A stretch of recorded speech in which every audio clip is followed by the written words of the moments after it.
राधे राधे। हरे कृष्णा। ओम श्री पितृ देवता आप सभी पर पितृगणों का आशीर्वाद सदैव बना रहे। आज मौनी अमावस्या है और आप सभी को मौनी अमावस्या की भी बहुत बहुत शुभकामनाएं। माघ मास के कृष्ण पक्ष की मौनी अमावस्या की व्रत कथा, पूजा विधि और महात्म्य की बातें पुराणों में वर्णन की गई है। इस व्रत को करने से सुहाग, सौभाग्य और समृद्धि की प्राप्ति होती है। मौनी अमावस्या साल 2025 में इस बार 29 जनवरी के दिन बुधवार को है। मौनी अमावस्या अपने नाम के अनुसार ही मौन और साधना का व्रत है। हम हर दिन जाने कितनी ही ऐसी बातें बोल जाते हैं जिससे लोगों का मन आहत होता है और फिर हम अपनी कही गई बातों को लेकर बाद में अफसोस भी करते हैं।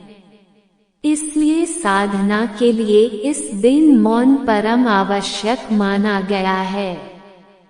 गृहस्थ जन हमेशा मौन व्रत नहीं रख सकते, इसलिए एक दिन निर्धारित किया गया है जिसमें गृहस्थों को आत्मशुद्धि के लिए मौन व्रत का संकल्प लेना चाहिए।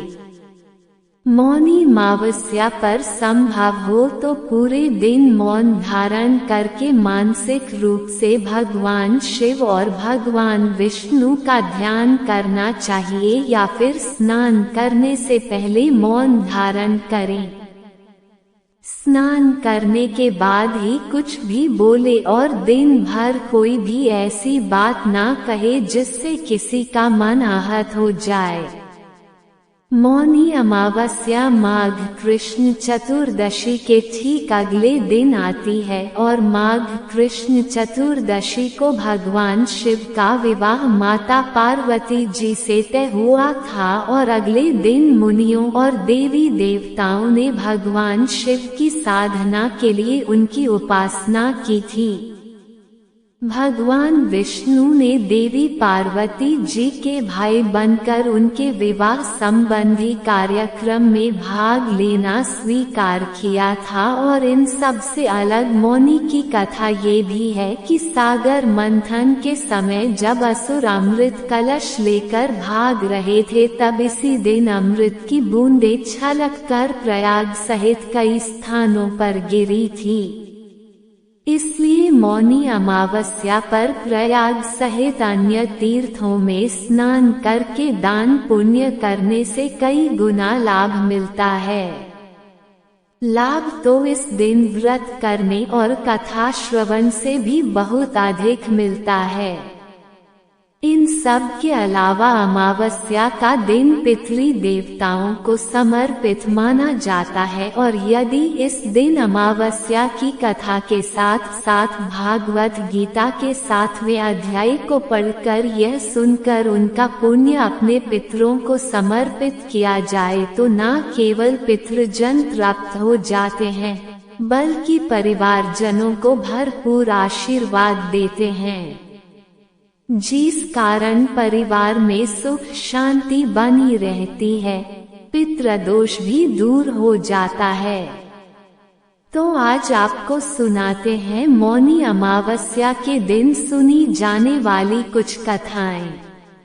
कथा के अनुसार प्राचीन काल में एक ब्राह्मण परिवार कांचीपुरी में रहता था।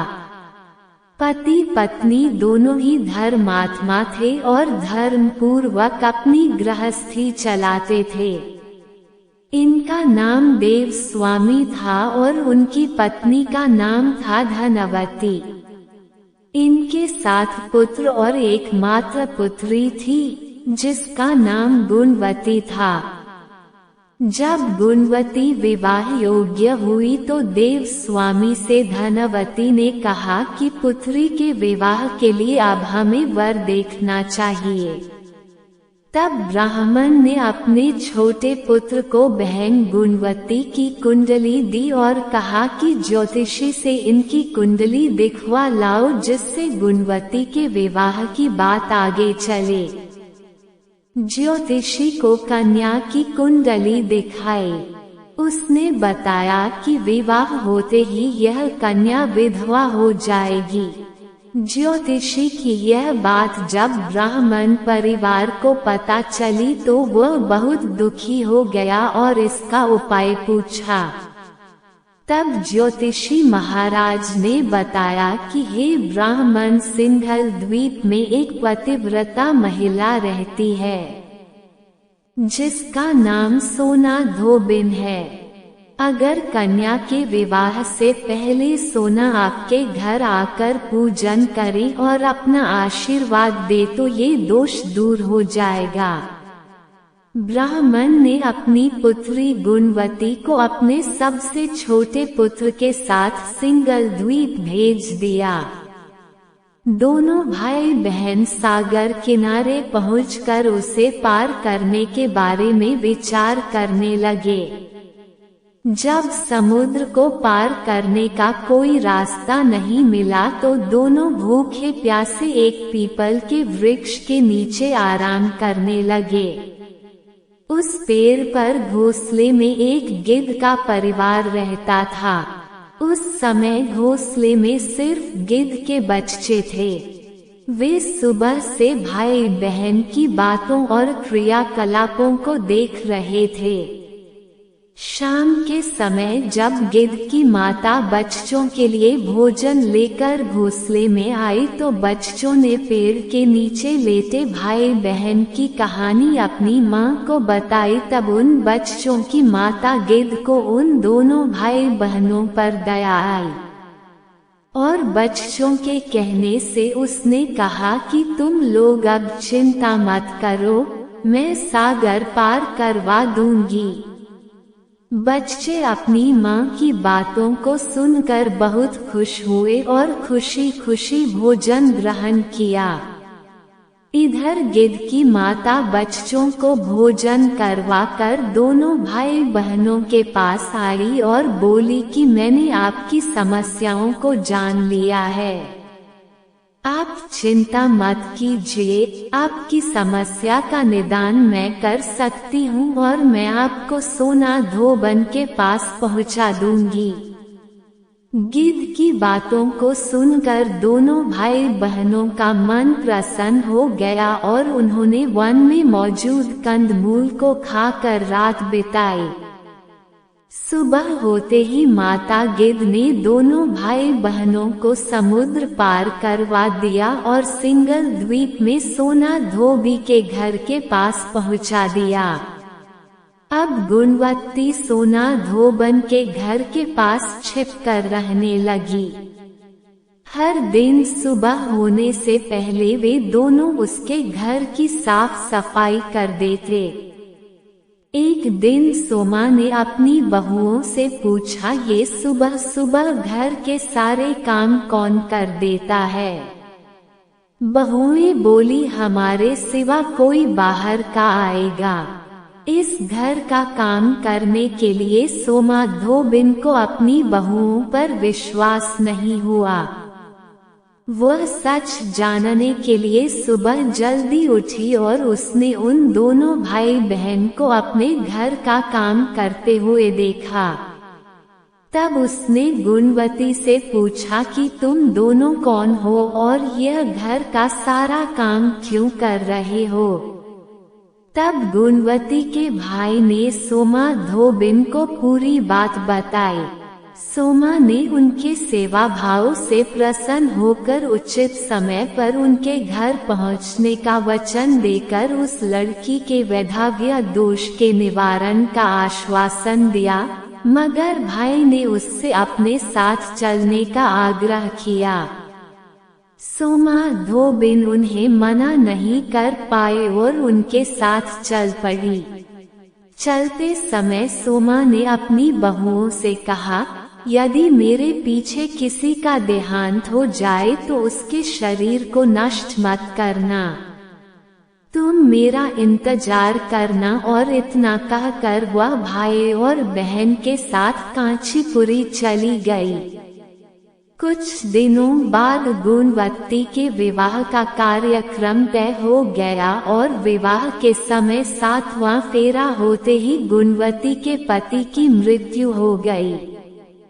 तब सोमा ने तुरंत ही अपने संचित पुण्यों का फल गुणवती को प्रदान किया, जिसके प्रभाव से गुणवती का पति जीवित हो गया। तब सोमा धोबिन उन्हें आशीर्वाद देकर अपने घर के लिए रवाना हुई। गुणवती को अपने पुण्य का फल देने से सोमा के घर में उसके पुत्र जमाई और पति तीनों की मृत्यु हो गई। उस दिन माघ मास की अमावस्या थी और सोमा धोबी ने अमावस्या का व्रत किया हुआ था।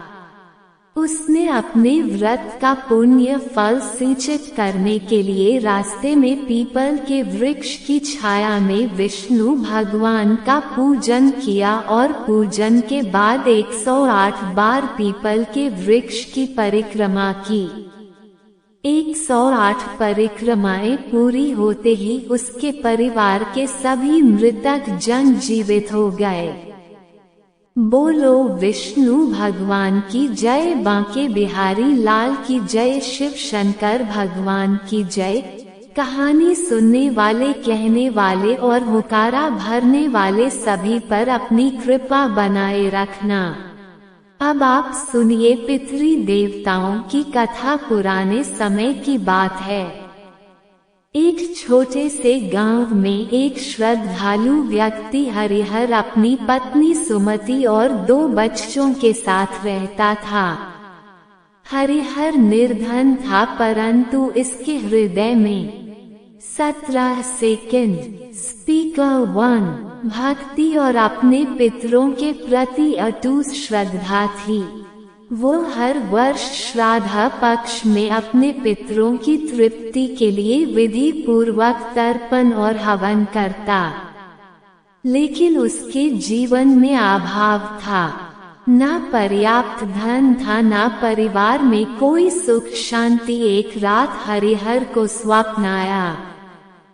36 सेकंड स्पीकर 1 उसने देखा कि उसके पिता एक उज्जवल प्रकाश के रूप में उसके सामने प्रकट हुए।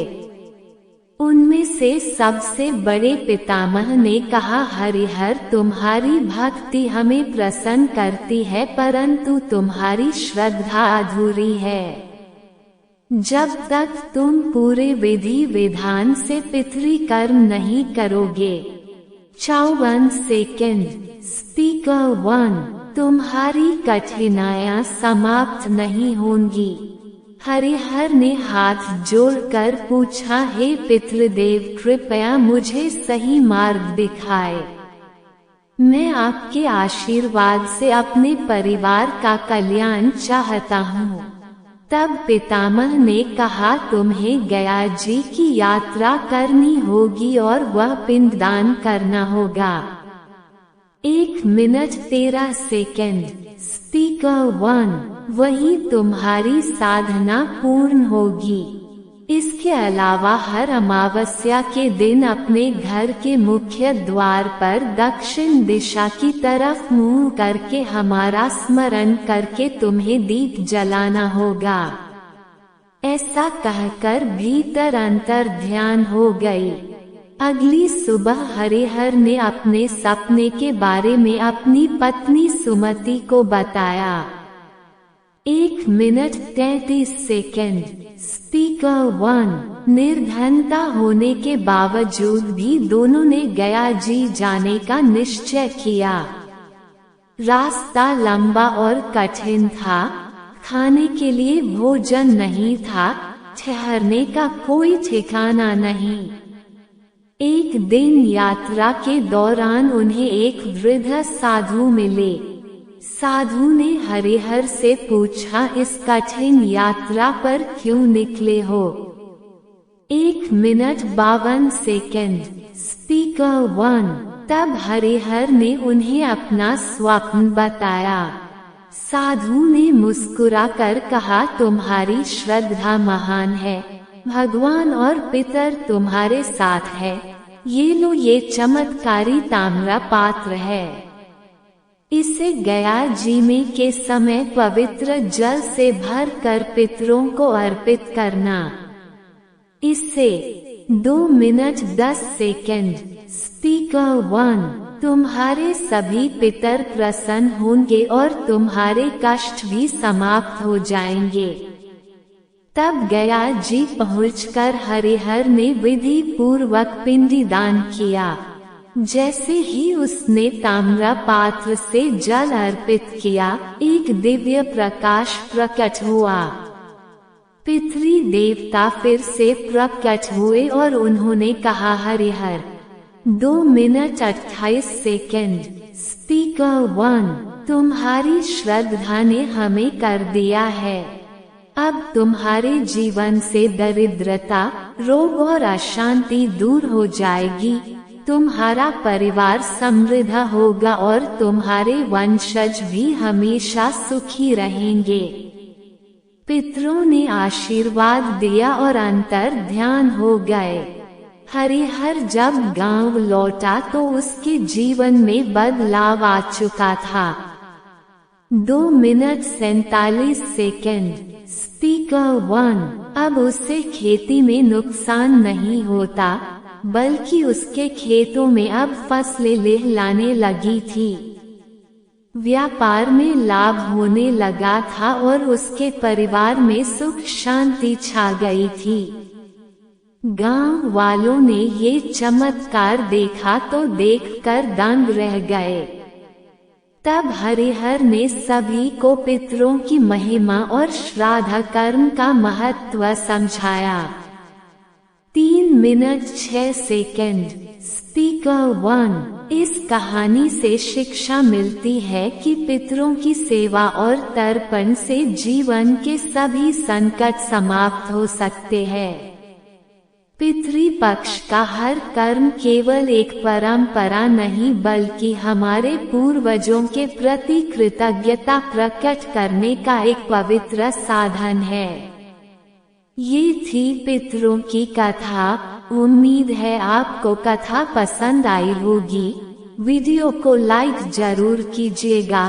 कल फिर मिलते हैं एक नई वीडियो के साथ। तब तक राधे राधे।